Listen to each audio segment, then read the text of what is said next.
Salam Rahayu untuk teman-teman semuanya dimanapun berada. Teman-teman, di sini saya akan menjelaskan siapakah sosok Satrio Piningit itu.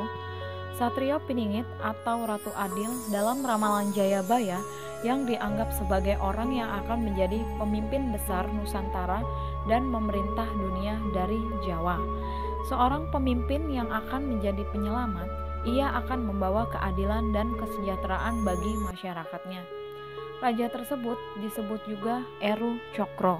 Pertanda kedatangan Satrio Piningit atau Ratu Adil adanya kemelut sosial, bencana alam, serta jatuhnya raja besar yang ditakuti.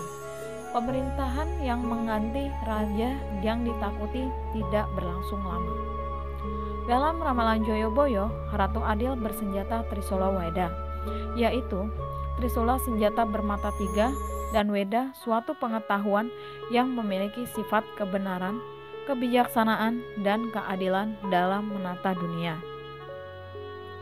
Trisula Weda juga sebagai ilmu rahasia leluhur Nusantara yang disebut Sastra Jendra Hayuningrat, yaitu ilmu untuk menata dunia dengan metode menghubungkan benang merah antara masa sekarang, masa depan, dan masa lalu.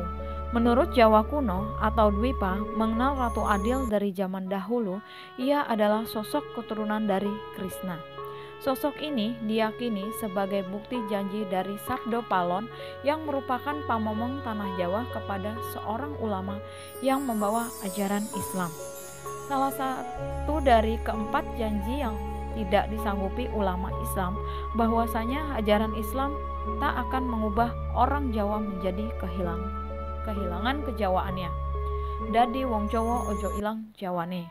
Dan hal itu hanya mampu dibuktikan sesuai perjalanan waktu yang akan datang hingga saat janji tersebut tidak ditepati, maka Sabdo Palon akan datang untuk menagih janjinya sebagai pamomong Satrio Piningit atau Satrio yang tersembunyi untuk menyadarkan kembali masyarakat khususnya di tanah Jawa dalam mengenali jati dirinya. Dalam Uga Wangsit Siliwangi tertulis bahwa Ratu Adil atau Budak Angon yaitu kiasan dari orang atau golongan rakyat biasa. Disebutkan juga dalam Uga Wangsit Siliwangi bahwa Ratu Adil atau Budak Angon ditemani oleh pemuda berjanggut atau orang yang dekat sebagai penasehat.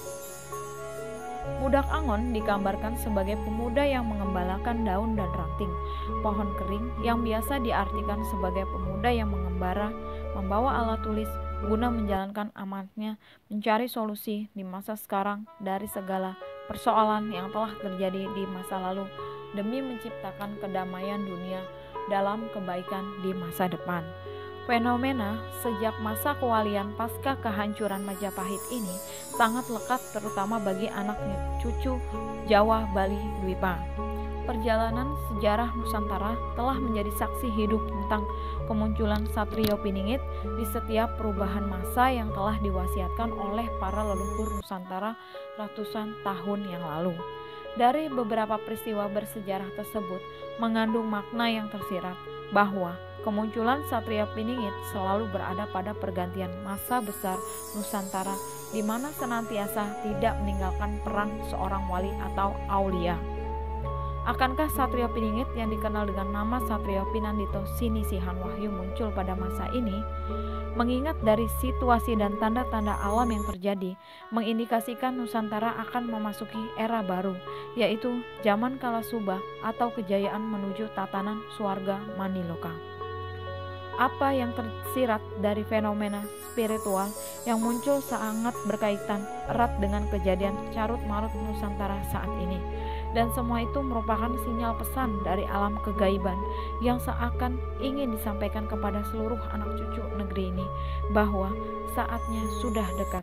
Nusantara akan memasuki zaman baru berikutnya, Kala Subah atau kejayaan menuju Swarga Maniloka setelah melalui perjalanan yang amat sulit dan pelik.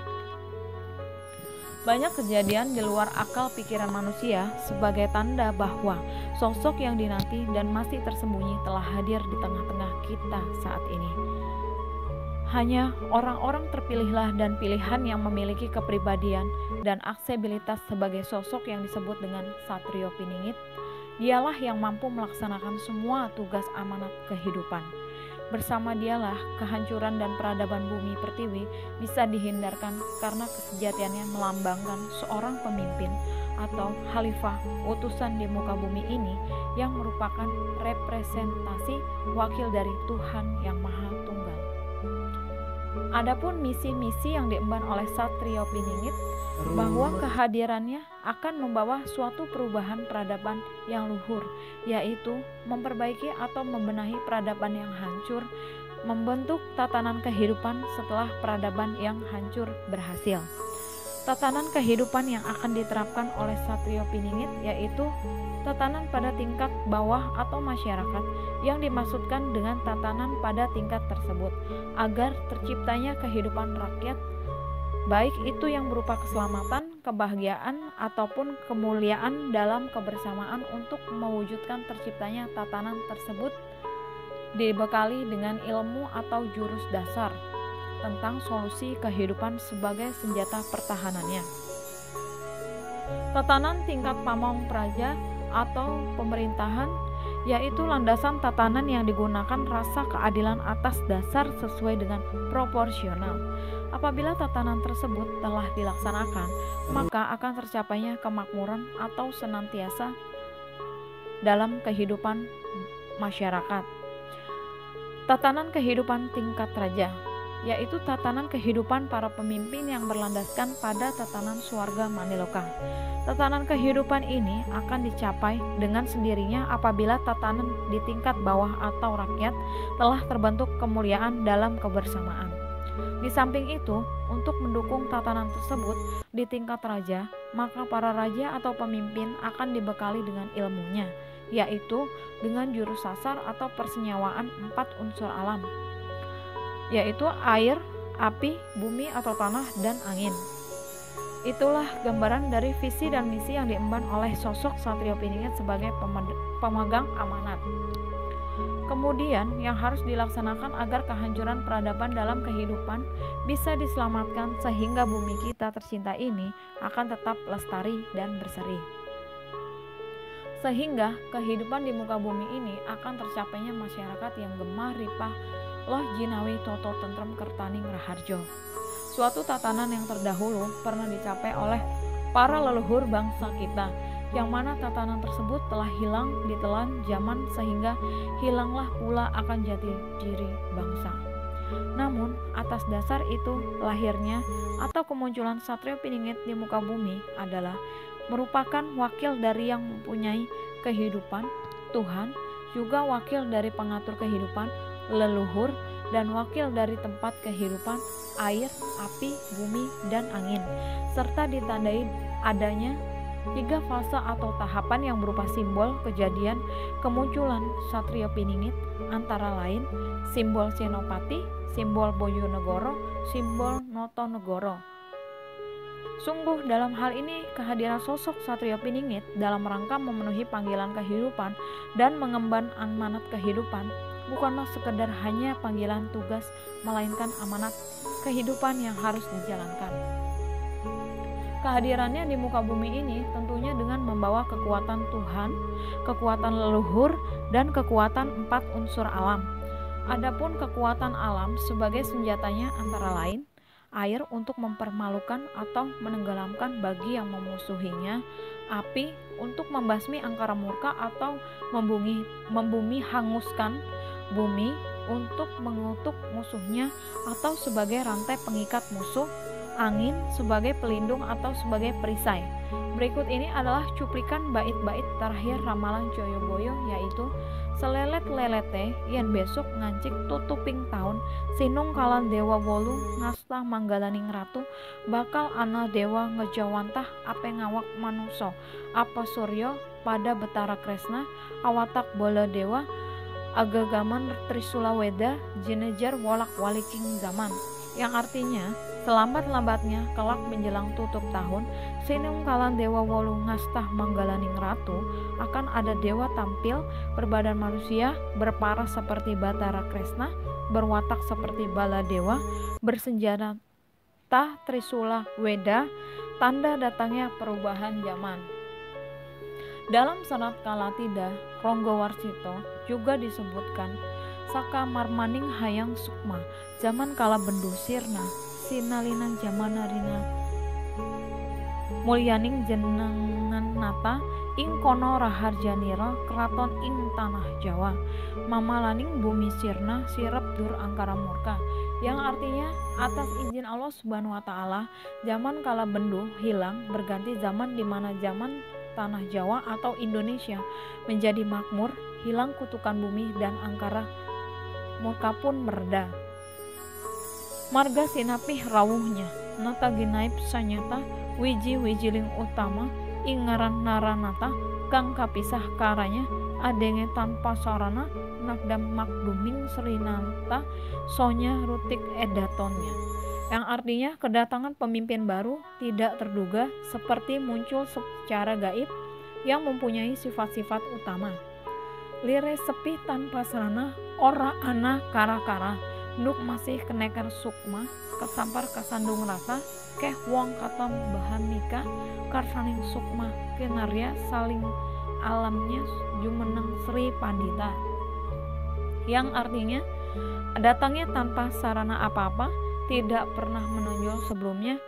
Pada saat masih muda banyak mengalami halangan dalam hidupnya yang oleh izin Allah Subhanahu wa taala akan menjadi pemimpin yang berbudi luhur.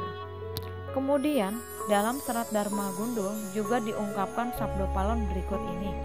Keberadaan Semar diyakini berupa suara tanpa rupa, namun secara khusus bagi yang memahami lebih dalam lagi, keberadaan Semar diyakini dengan istilah mencolo putro, mencolo putri, artinya dapat mewujud dan menyamar sebagai manusia biasa dalam wujud berlainan di setiap masa. Namun dalam perwujudannya sebagai manusia tetap mencirikan karakter Semar sebagai sosok begawan atau pandito. Hal ini dapat dipahami karena dalam Kawruh Jawa dikenal adanya konsep menitis dan cokro manggilingan. Dari uraian di atas dapat dipahami bahwa Sabdo Palon sebagai pembimbing spiritual atau punakawan Prabu Brawijaya merupakan sosok Semar yang nyata. Jadi, Semar merupakan pamomong yang tutwuri handayani menjadi tempat bertanya karena pengetahuan dan kemampuannya sangat luas, serta memiliki sifat yang bijaksana dan rendah hati, juga waskito, ngerti sak durunge winara. Namun, Semar dapat terlihat bagi orang yang hatinya bersih atau suci dan melakoni tirakat tapaning ngaurit atau tasawuf hidup. Dalam cerita pewayangan, ketika Semar ngejawantah dan kemudian saatnya Semar babar diri, maka pecahlah peperangan Baratayuda Jaya Binangun. Perang kebaikan melawan keburukan. Hakikat Satrio Piningit yaitu sosok seorang guru sejati, sosok guru yang tidak menyebarkan ajaran ataupun agama baru, namun menebar kasih ke atas seluruh umat tanpa membedakan golongan, bangsa, suku maupun agama atau kepercayaan. Bukan sekedar sosok Satrio Piningit atau guru sejati yang harus kita cari, akan tetapi yang sangat hakiki adalah kebenaran sejati yang harus dicari atau ditembus di dalam dirinya. Maka dalam perjalanan tasawuf, hal ini dikenal dengan dalil man arafah nafsahu faqad arafah rabbahu. Kenalilah dirimu sendiri sebelum mengenal Allah. Hakikat spiritual yang tersirat adalah bahwa saat ini skenario Allah tengah berjalan. Pasukan Sirullah tengah bekerja memerangi kezaliman, kemunafikan, dan keingkaran atau kafir di negeri ini. Sehingga secara kasat mata kita akan banyak menyaksikan berbagai macam bencana dan kejadian-kejadian di luar akal pikiran manusia sebagai hambanya. Semuanya sudah sangat jelas. Maha besar Allah dengan segala firman-Nya. Semoga kita yang sadar akan semua fenomena yang terjadi ini menjadi hamba yang selalu eling lan waspada, eling kepada leluhur dan senantiasa eling kepada Allah Azza wa Jalla. Sebagian besar bangsa ini makin jauh dari Sang Kholik, bahkan sebagian besar dari kita lupa. Padahal sila ketuhanan yang Maha Esa telah ditempatkan pada sila pertama menjadi yang utama. Ini merupakan wujud kesadaran spiritual tertinggi, the founding fathers, bangsa ini dalam menempatkan Tuhan sebagai sentral pandangan hidup pribadi, bermasyarakat, berbangsa, dan bernegara. Dalam Kawruh Jawa dikenal dengan istilah ngunduh woh hing pakerti. Orang akan memetik hasil atas perbuatannya sendiri. Sudah selayaknya kesadaran akan kesatuan persatuan berbangsa dan bernegara diikat oleh kenyataan sejarah Nusantara ini untuk menuju mercusuar dunia. Semoga ini bermanfaat bagi seluruh anak cucu leluhur Nusantara sebagai renungan dalam menghadapi segala situasi yang sedang terjadi di negeri ini. Dan semoga kita senantiasa menjadi insan yang istiqomah, eling lan waspodo dalam menggapai ridhonya. Demikianlah penjelasan dari saya. Apabila ada kata-kata yang kurang berkenan, mohon dibukakan pintu maaf yang sebesar-besarnya. Salam Rahayu, matur sembah nuwun.